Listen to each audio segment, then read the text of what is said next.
जय श्री राधे। जयति तेधिकम् जन्मनाव्रज श्रयत इंदिरा शश्वदत्र हि दयित दृश्यताम् दिक्षुतावकाश त्वयि धृता सवस्त्वां विचिन्वते। कल ये प्रसंग हुआ कि हे श्याम सुंदर, आपकी जो दो बातें हैं, भगवान की प्राप्ति तब होती है जब दो बातें पूरी हो जाती हैं। 2 अंगुल जो रस्सी घटी थी उसका यही रहस्य था। 1 अंगुल की कमी तो हमारी लोगों की है, दूसरी अंगुल प्रभु की ओर से। जब जीव समर्पण संपूर्ण रूप से कर देता है तो 1 अंगुल की कमी पूरी हो गई। उस समर्पण को जब प्रभु स्वीकार कर लेते हैं और आते हैं अपनी इच्छा से, तो वो दूसरे अंगुल की कमी पूर्ति भई। तो गोपियों ने कहा कि हमने सब कुछ समर्पण किया। वो एक पूरी बात, अंगुल की कमी दूरी भई। दूसरी, आपने हमको स्वीकार किया। आपने ही वचन दिया था कि हम आगे रास करेंगे चीरहरण के प्रसंग में। हम आई। इसके बाद बात यहां समाप्त हुई थी कि हम लोग जीव लोग कैसे भगवान को अपना सब कुछ समर्पण करें। तो इस विषय में ये कहा था कि सतत भगवान की कथा का श्रवण और जिह्वा से भगवत गुणगान ही किया जाए। सबसे सरल मार्ग यही है श्री कृष्ण के समर्पण का।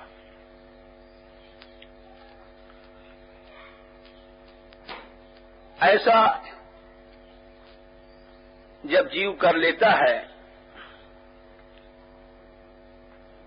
तो वो निश्चित भगवान को समर्पित ही नहीं बल्कि भगवान को जीत लेता है।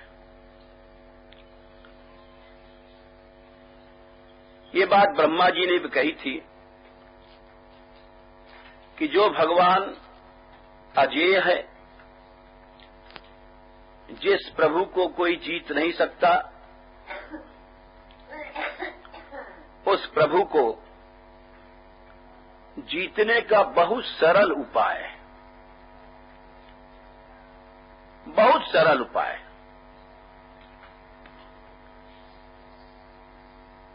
एक बड़े आश्चर्य की बात है, इतनी बड़ी बात और बड़ी सहजता में, सरलता में मिल जाए, इस पर विश्वास हर आदमी कर नहीं सकता। ये ब्रह्मा जी ने बात कही थी। ये तब कही उन्होंने जब ग्वाल बाल चुराए। चुराने के बाद उनकी हार हुई और हारने के बाद वो फिर आए और देखा यहां वही आनंद चल रहा है ब्रज में।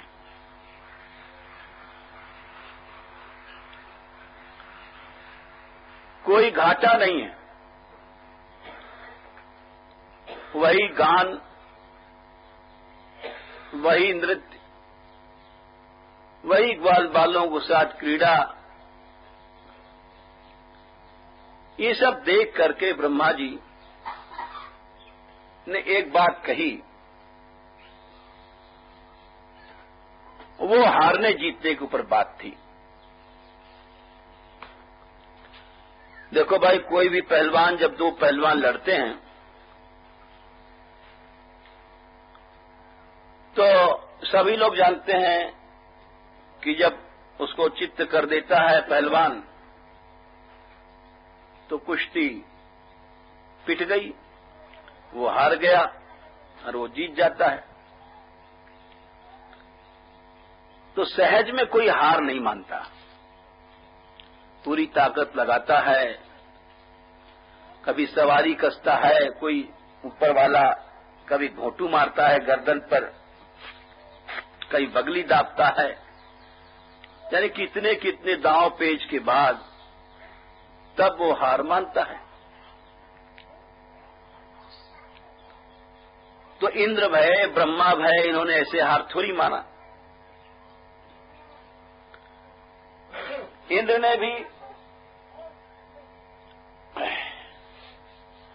जब देखा कि हमारी सारी शक्ति नष्ट हो गई और हम प्रलय के बादलों को भेजा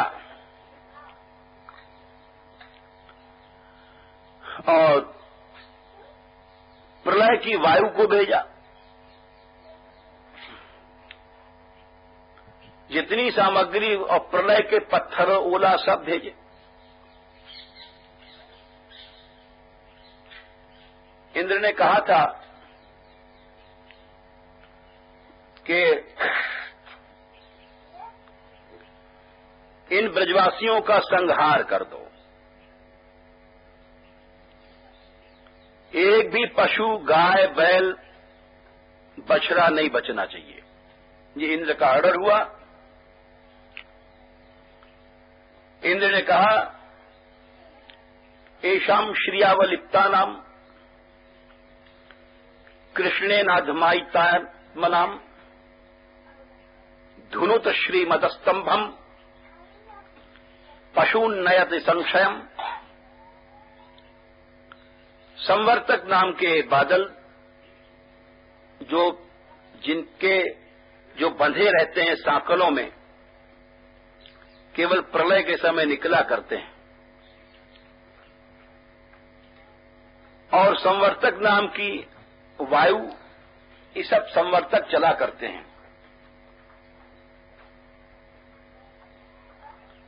तो इंद्र ने उनका बंधन छोड़ दिया, जैसे मतवाले हाथी बंद होते हैं, वे निकले और बोले आज्ञा दीजिए। इंद्र ने कहा, येषाम श्रियावलुप्ता नाम, ब्रज में ये ऐश्वर्य पाकर के ब्रजवासी बावड़े हो गए। क्यों? कृष्णेनाधमायितात्मनाम, कृष्ण नाम के लड़के ने, एक ग्वारिया ने, गाय चराने वाले ने, आधमायित मैंने इनको फूंक दिया है, जिससे शंख बजता है। कैसे? शंख खुद नहीं बजता, शंख को कोई फूंकता है। तो इंद्र बोले, ये सब कृष्ण की फूंक में उड़ रहे हैं ब्रजवासी। कृष्णेनाधमायितात्मनाम। और देखो, धुनुत श्रीमदस्तंभम, इनको धुन दो जा करके, और संक्षयम, एक तिनका भी नहीं बचना चाहिए। ये ऑर्डर निकला इंद्र का। बस इतना आज्ञा पाते मान वो जब चले हैं, इत्थम मघवता ज्ञप्ता, मेघा निर्मुक्त बंधना। बादलों ने कहा संवर्तक नाम के शक्ति रूप होते हैं कि अभी देखो हमारा चमत्कार, हमारे बंधन तो खोल दो जरा। ये ब्रजवज क्या चीज है, जब हम सारी त्रिलोकी नष्ट कर देते हैं तो ये छोटा सा बेचारा ब्रज का टुकड़ा क्या है। इंद्र ने कहा ठीक है, निर्मुक्त बंधना। उनके बंधन खोल दिए गए और वो चले। वहां से चलने के बाद आए और इत्थम मघवता ज्ञप्ता मेघा निर्मुक्त बंधना।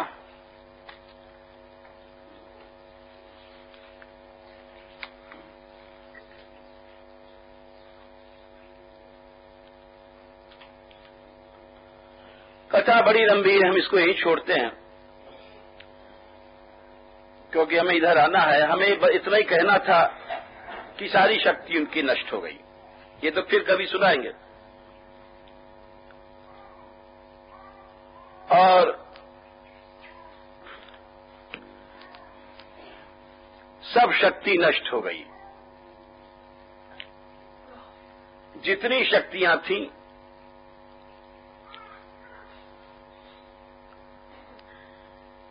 विद्योतमाना विद्युत भी स्तनंत च स्तनित्न भी। बहुत सी बातें थीं, बिजली, ओले, आंधी जो पर्वतों को उड़ा दे। आखिर में उन्होंने हार मानी। ब्रह्मा जी ने भी हार मानी। तो ब्रह्मा जी कहते क्या हैं, हम इस प्रसंग की बात कह रहे थे कि हमने देखा ब्रज में जाकर के कि जो भगवान अजित था, जिसको कोई जीत नहीं सकता था, उसको इन गंवारों ने जीत लिया।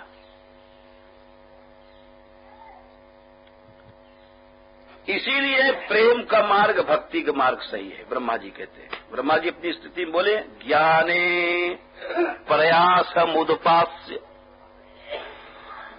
नमंत एव। बहुत से लोग बड़ा पढ़ते हैं, लिखते हैं कि हम पढ़ के विद्वान बन जाएं, प्रयास करते हैं, बोले वो सब बेकार है।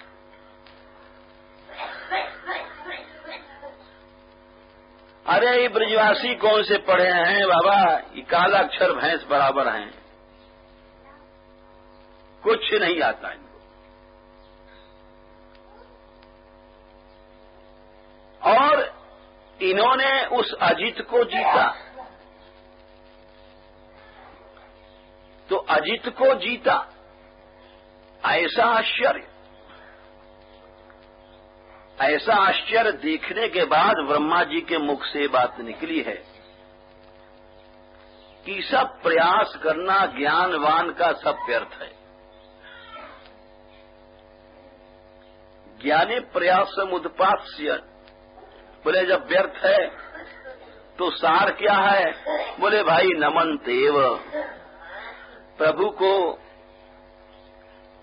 भगवान को निरहम भाव से नमस्कार करो, उपासना करो, भक्ति करो। जीवंती सन मुखरिताम सर। और ऐसे लोगों की पहचान क्या है? वो भवदी वार्ता, नित्य आपकी कथा सुनते हैं और कोई साधन नहीं करते। भवदी वार्ता ये सबसे बड़ा साधन बताया ब्रह्मा जी ने। क्योंकि श्रवण मार्ग से भगवान प्रवेश करते हैं कानों के द्वारा हृदय में। ये बात श्रीमद् भागवत में सबसे पहले स्कंद में ही बात कही गई है।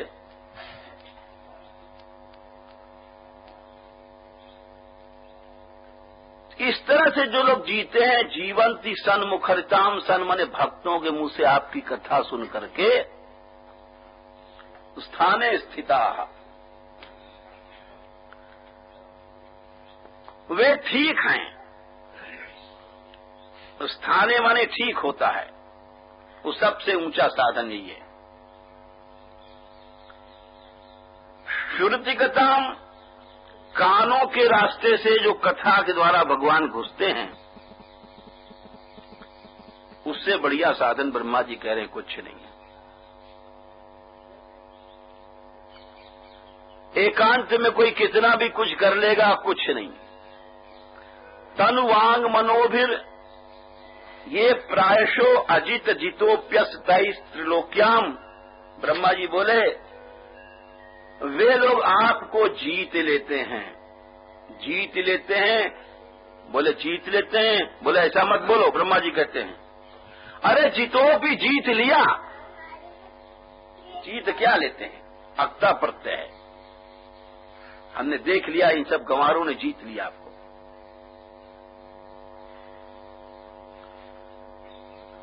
इसीलिए यहां पर आचार्य कह रहे हैं, ये प्रमाण दिया हमने कि हम लोग भी अपने प्राणों को भगवान में बिना मेहनत के समर्पण कर सकते हैं। कैसे? यही श्रुतिगताम, नित्य भगवत कथा को श्रद्धा पूर्वक सुनने मात्र से ही एक छोटा सा तुच्छ जीव भगवान को जीत लेता है। ये बात ब्रह्मा जी ने कही। और कब कही? जब वो हार गए, यही बात इंद्र ने कही। भगवान को जीतने का, भगवान से मिलना ही नहीं, भगवान को जीतने का ही रास्ता है। श्रद्धा पूर्वक नित्य श्रवण करो भगवान की कथाओं को, भगवान के पराक्रम को, भगवान की लीलाओं को, भगवद रस को। इसी रास्ते से अपने आप तुम्हारा सारा समर्पण हो जाएगा। ये आचार्य चरण बता रहे हैं। ऐसा कोई न सोचे कि गोपियों ने ही समर्पण किया था। आज भी बहुत सरल मार्ग है। केवल भगवान को सुनो कानों से नित्य।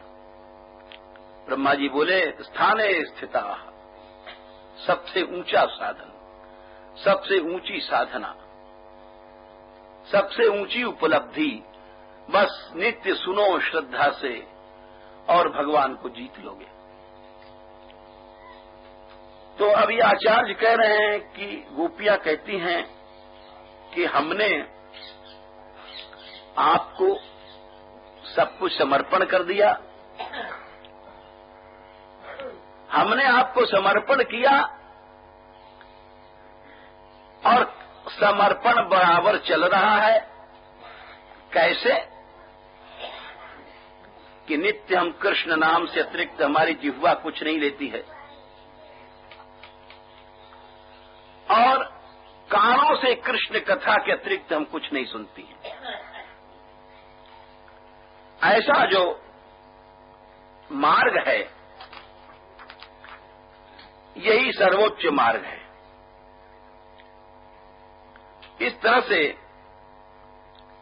ये इन्होंने, इनकी टीका समाप्त भई। और एक बात और गोपियां कहती हैं, अंत में चलते चलते एक बात ये और कह गए, वो भी बड़ी अच्छी है, वो भी कह दें कि आप सोचते होंगे, गोपियां बोली कि हम इनको छोड़ आए और फिर भी ये जी रही हैं। अरे प्रेम सच्चा होता तो शरीर छूट जाता। तो गोपियां बोली, देखो कृष्ण, हम यावत् त्वद्दर्शनाशा तावदेव अस्मद्।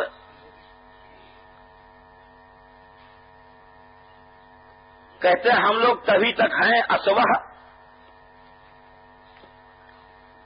केवल जब तक तुम्हारी आशा है। प्राण छोड़ना तो खेल है। आचार्य बोले यावत् त्वद्दर्शनाशा तावद एव अस्मद् असवः और तद आशा भंगे सद्य एव अस्मन् मरणम। अगर हमारी आशा टूट जाएगी तो एक क्षण भी नहीं लगेगा हमको शरीर छोड़ने में। जैसे कि जिन गोपियों ने शरीर छोड़ा था रास के पहले, उनको कमरे में बंद कर दिया गया था। अनेक प्रकार की गोपियां थीं। कुछ ऐसी थीं वो उनके ही अवस्था के अनुसार संयोग मिलता है। देखिए, कोई आदमी इस संसार में भी है, कोई जन्म से ऐसे घर में पैदा हो गया जहां बिना कहे सब भजन सीख रहा है, तो ये उसकी पहले साधना का फल है, पूर्व जन्म की। अपने आप बनाव बन गया। किसी को बहुत झगड़े से छूट करके और फिर भजन मिला तो वो उससे नीचे श्रेणी का है। और कोई बेचारे को झगड़ा ही करते करते मर जाते हैं, भजन का अवसर नहीं मिलता है, ये उससे नीची श्रेणी के हैं। इसी तरह से आचार्य चरणों ने लिखा है कि देखो यहां गोपियां की भी यही अवस्था थी। कुछ गोपियों को सहज में कोई अड़चन नहीं आई, क्यों वो बाहर थीं और बाहर किसी काम से गई थीं। जैसे कोई पानी की दृष्टि से गई, कोई किसी काम से बाहर गई और बंशी ध्वनि आई और वहां कोई रोकने वाला नहीं, टोकने वाला नहीं, वो वहीं के वहीं चली गई।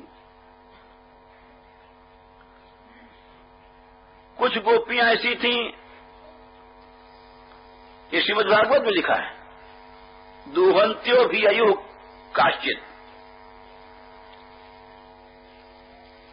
कोई तो दूध दूह रही थी और दूध दूहते दूहते बंशी की ध्वनि आई और वहां से चली गई, तो कोई रुकावट नहीं हुई। अब सबकी अलग अलग अवस्था है। दोहम हित्वा समुत्सुका, केवल उनको इतना करना पड़ा कि जो दूध की वो तमेड़ी थी या कुछ मटकिया थी या वो वहीं पटका और चल पड़ी, बस इतना ही श्रम हुआ उनको और कुछ नहीं हुआ। दुहंत्यो भी अयो काश्चित दोहम हित्वा समुत्सुका। कुछ घर में थी, पयोधिश्रुत्य संयावम अनुद्वास्या पराययु, दूध चढ़ा रही थी चूल्हे पर, तो इनको इतना ही करना पड़ा, बोली दूध उतारेंगे तब तक दुहंत्यो भी अयु काश्चित दोहम हित्वा। एक तो पहली कोटि थी, दूसरी थी पयोधिश्रुत्य संयावम अनुद्वास्या परायु। इससे ज्यादा कठिनाई अब उनको आई जो शुश्रूषन्ते पतीन काश्चित। नहीं परिवेशन्त्य स्तब्धित्वा पायन्त्या शिशून पया। इससे थोड़ी सी कठिनाई उनको आई जो भोजन परोस रही थी घर में, सास या कोई ससुर है या कोई भी घर में, थाली हाथ में थी, उसमें जो कुछ रोटी या पूड़ी फूड़ी जो कुछ भोजन की सामग्री होगी, लड्डू वगैरह ब्रजवासियों का, तो बस उनको इतना करना पड़ा कि परिवेशनता माने थाली हाथ में थी, परिवेशनती क्षत्रिय प्रत्यय दे रही थी, पूछ रही थी डोकरा से कि घूंघट में लड्डू और लोगे? तो डोकरा जी बोले हाँ और लाओ। उतने बंसी धुलाई सुनाई पड़ी तो तब जितना वो थाली फेंक दिया उन्होंने और भाग पड़ी। और क्या है कि वो डोकरी जी करते रहे तो उनसे कुछ ज्यादा कठिनाई इनको याद आई। ये क्रम है। दोहंत्यो भी अयो काश्चित दोहम हित्वा। पहली तो वो थी जो उनको खाली दो अपना जो मलेरिया था वहीं पटक दिया, इतना ही था। दूसरी घर के भीतर थी और पयोधिश्रित संयावम अनुद्वास्या पर्यु। तीसरी थी जो परोस रही थी, इनको थोड़ी कठिनाई ज्यादा हुई लेकिन बड़ी तेज चली गई। परिवेशंतस्तद्धित्वा। इससे ज्यादा थोड़ी सी कठिनाई पायंत्या शिशून पया। कोई दूध बच्चे को पिला रही थी, वंशी धुनी आई तो लड़के को भी लुढ़काना पड़ा। इनका थोड़ा सा उससे ज्यादा कठिन काम था। और इससे ज्यादा कठिनता कोई लीप रही थी। लिंपंत्या प्रमृजंत्योन्या। तो वो जल्दी से वो सब फेंका फाकी करके, क्योंकि लीपने के सामान ओमान, और फिर वहां से निकल के चली गई। थोड़ा सा उनको और ज्यादा कठिनाई पड़ी। अंजंत्या काश्यलोचने। कोई श्रृंगार कर रही थी वो भी फेंक फाक दिया। व्यत्यस्त वस्त्राभरणा। इतना ही था कि कपड़ा अपना नहीं पहन पाई तो कपड़ा अपना पहनती, पूरा श्रृंगार करती तो जब तक पकड़ ली जाती। तो उनको यही हुआ कि व्यत्यस्त भरना। इतनी कठिनाई थी कि अंजंत्या का जो काजल की डिबिया थी वो उधर लुढ़की, सिंदूरा इधर, सिंदूरोटा इधर लुढ़का और वो सब सामग्री इधर लुढ़काई चल पड़ी। यहां तक तो बात ठीक थी। सबसे ज्यादा कठिनाई उनको आई जो अंतर्गृहगता, जो भीतर की कोठरी में पति जी के पास लेट रही थी। उनकी सबसे बड़ी कठिन समस्या थी। क्यों कि जैसे ही उसने चलने को उपक्रम किया, वो भी होशियार थे, उन्होंने किवाड़ बंद कर दिया बाहर से निकल के। अब वो भीतर है, कोठरी के भीतर है, बंशी ध्वनि आ रही है और किवाड़ में बंद है। अब ये सारी की सारी बात सुखदेव जी वर्णन कर रहे हैं और इसको आचार्यों ने खोला कि सब ऐसी जो परिस्थितियां आ रही हैं वो अपने साधन के अनुसार आ रही हैं। अपनी कचाई भजन में अड़बंगा देती है। तुलसी जस भवितव्यता तैसी मिले सहाय, और आप नावे ताए पे ताए तहां ले जाए। तो सबसे कठिनाई इनको आई कि अंतर्गृह गता काश्चित गोप्यो अलब्ध विनिर्गमा। ये नहीं निकल पाई। जब नहीं निकल पाई तो वंशी ध्वनि आ रही कान में, तो ये निश्चय हुआ कि अब हमको मिलने की आशा नहीं रही। ये तो निश्चय हो गया, क्योंकि महाराज का आज ही का समय है। अलब्ध विनिर्गमा, आशा टूट गई। आशा टूट गई, बस प्राण छोड़ दिया। अलब्ध विनिर्गमा कैसे छोड़ा? कोठरी में बैठ गई और बैठ करके ध्यान धरा श्री कृष्ण का। कृष्णम तद भावना युक्ता। अरे तुम शरीर को बांध सकते हो भाई, भावना को तो नहीं बांध सकते। भावना एक ऐसी चीज है, आपके हृदय में सद्भाव है तो इंद्र का वज्र भी आपको नहीं तोड़ सकता है। और आपके हृदय में दुर्भाव है तो कितने भी गुरुजी कह कह के मर जाओ, कह कह के मर जाओ, कुछ नहीं होता। हमने तो अनुभव कर लिया। जिसके हृदय में जो भाव है, दुर्भाव है सद्भाव है, वो तो महात्मा लोग कहते हैं भीतर। देखो दो प्रकृति है, समझने की बात है जरा। एक सिद्धांत की बात आ गई तो हम कह देते हैं। एक तो है बाहर की प्रकृति, बाहर की प्रकृति, नदी, पहाड़, पर्वत, सरोवर, ये जितना कुछ बाहर दिखाई पड़ रहा है। एक है भीतर की प्रकृति। भीतर की प्रकृति आपके भाव। तो बाहर की प्रकृति को तो जितना भी है हम लोग सब मिलके बदल सकते हैं। अब देखो ना, नदी जा रही है, उस पर बांध बना दिया, और कोई बिजली घर बना दिया, कुछ बना दिया, सबने मिल करके। लेकिन भीतर की प्रकृति को कोई डॉक्टर वाक्टर कोई नहीं बदल सकता है। वो तो केवल महापुरुषों के सत्संग में उनके अंदर श्रद्धा है तो भीतर की प्रकृति बदलेगी, नहीं बदलेगी। कितने सत्संग करते रहते रह जाते हैं और श्रद्धा के बिना उनकी प्रकृति नहीं बदलती है। और उसमें इसीलिए भगवान ने कहा कि मनुष्य उसको स्वयं, उस प्रकृति को स्वयं बदल सकता है श्रद्धा के बल से। उद्धरेत आत्मनात्मानम नात्मानम अवसादेत आत्मैव यात्मनो बंधुरात्मैव रिपुरात्मना। भगवान कहते हैं गीता में 6वें अध्याय में 5वें 6वें श्लोक में कि कोई दूसरा तुमको उद्धार कहो कर दे, आओ गुरुजी महाराज तुम कर दो, आओ संत भगवान आप कर दो। बोले नहीं, भीतर की प्रकृति तो तुमको ही अपनी उठानी पड़ेगी। गुरु तो केवल कह देगा ऐसा करो, राग नहीं करो, द्वेष नहीं करो, बस। बाकी तुमको खुद करना पड़ेगा। उद्धरेत आत्मनात्मानम, भगवान ने बड़े जोर, आत्मना, खुद तुम अपने को उठाओगे। अब खुद तुम उठाओगे, कैसे उठाओगे? जैसे वो कह रहे हैं वैसे मन में सोचो। तो भीतर की जो प्रकृति है उसको हम ही बदलेंगे, दूसरा नहीं बदल सकता है। ये बात सही है।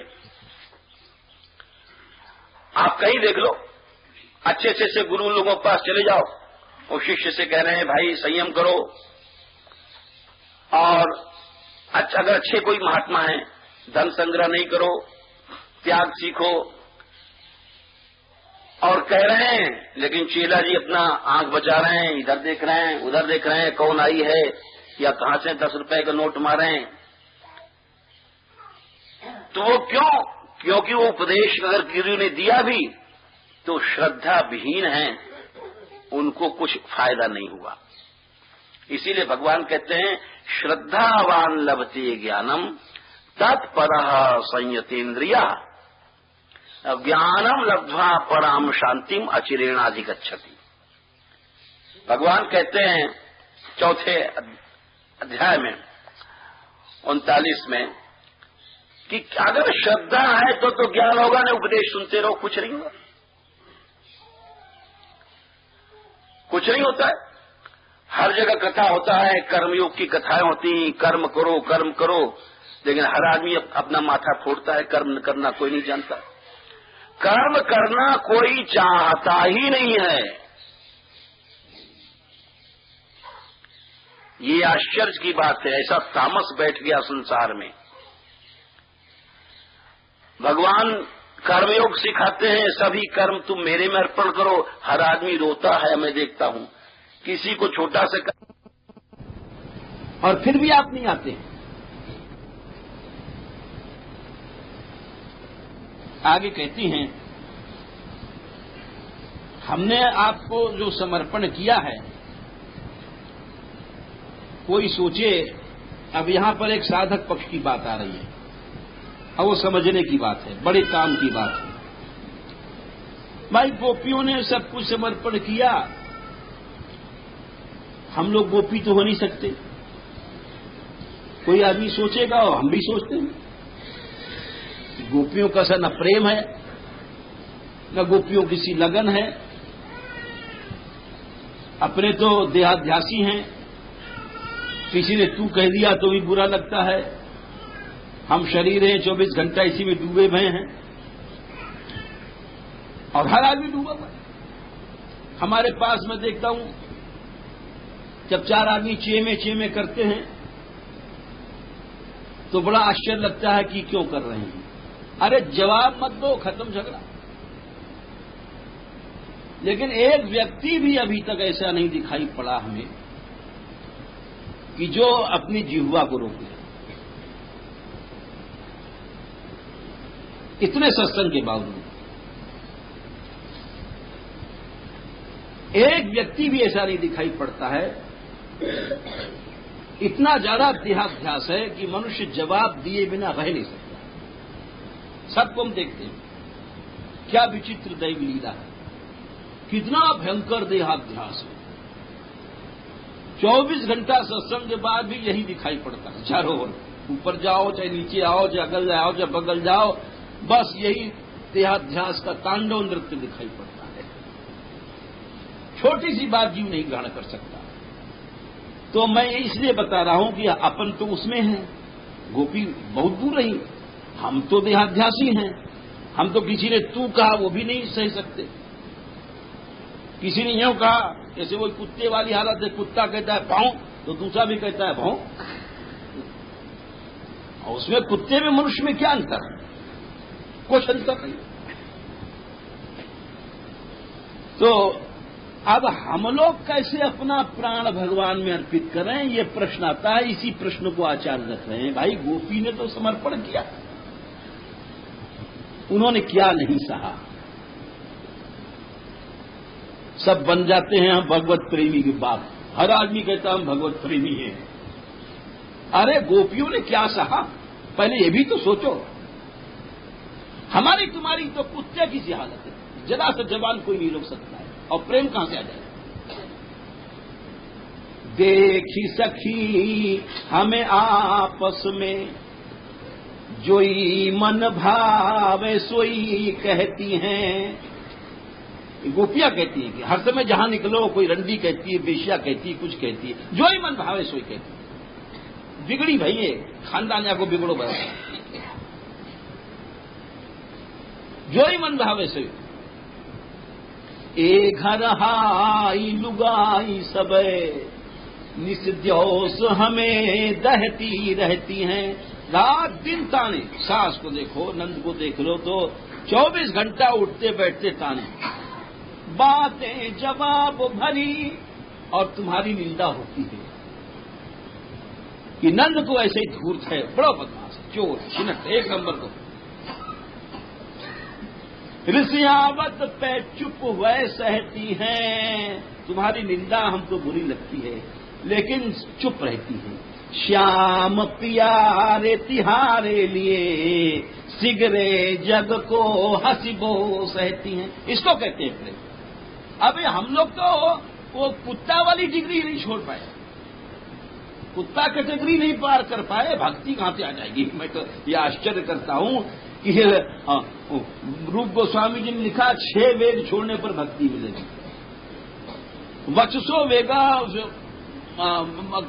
वाणी के वेग पहला वेग है, लेकिन वाणी का वेग कोई मैं देखता हूं छोड़ता ही नहीं। एक उदाहरण नहीं मिलता, सच कह रहा हूं मैं, अपने समेत कह रहा हूं। और प्रेम कहां से इतना असंभव है? अरे देहाध्यास छोड़ना इतना कठिन काम। तो ये कहते हैं कि भाई फिर बेचारे जीव लोग क्या करेंगे, कुआं में गिरेंगे कि क्या करें, आखिर इतना समर्पण कैसे होगा? तो कह रहे हैं, बड़ा सुंदर कहते हैं। त्वयि धृता सभा पर बड़ा कमाल का इन्होंने लिखा है। साधक पक्ष से हम लोगों के, जो हम लोग कुत्ता कैटेगरी में डोल रहे हैं, उनके तरफ से बात कहते हैं। धृता सभा इसका अर्थ कर रहे हैं, पायाभ्यंतर करणानि प्राणश्चयाभि। असु माने बाह्य अंतःकरण और प्राण इंद्रियां सब आपने में समाप्त किया। कैसे? बोले भाई अगर गोपी भी तुम बन जाओ और गोपी बनकर भी मूसर बजाओ, चिमटा बजाओ, तो वो डिग्री गलत है। प्रैक्टिकल होना चाहिए। गोपियां कह रही हैं हमने कैसे समर्पण किया, ये आप सुनिए। गुणगान कथा रसपान आदिना अस्मत् जीवनम त्वत् प्रविष्ट प्राणानाम। हमारी जीव कृष्ण नाम के सिवाय कुछ नहीं।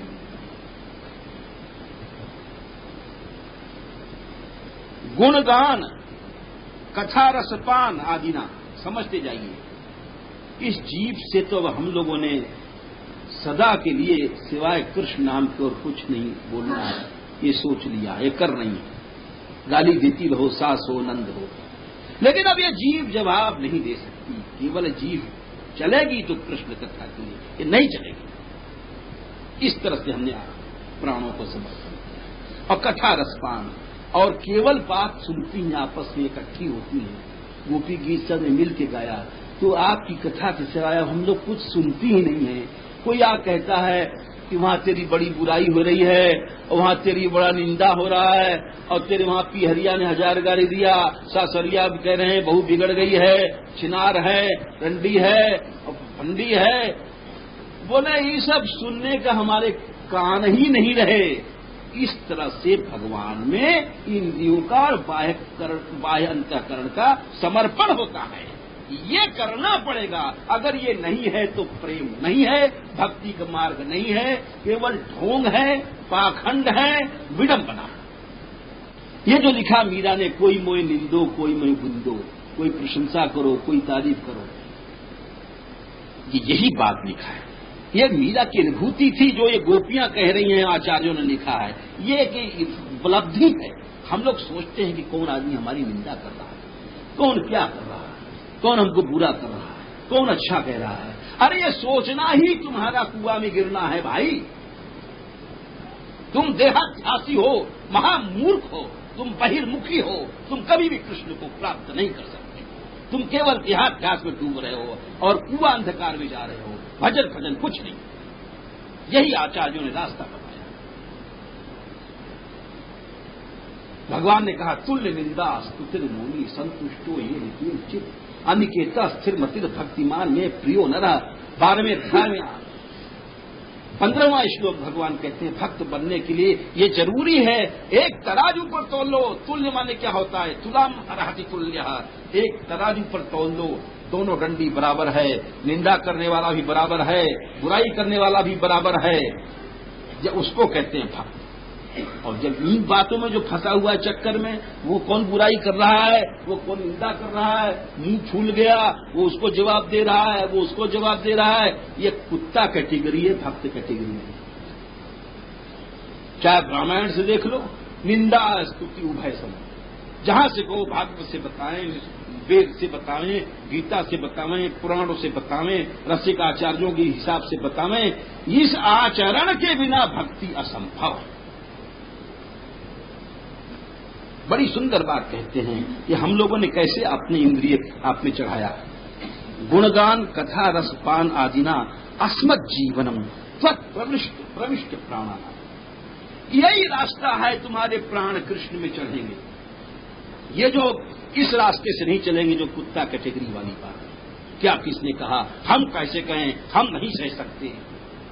लोग तारीफ समझते हैं, मुंह पे खाए बिना रह जाए, कहे बिना नहीं रह जाए।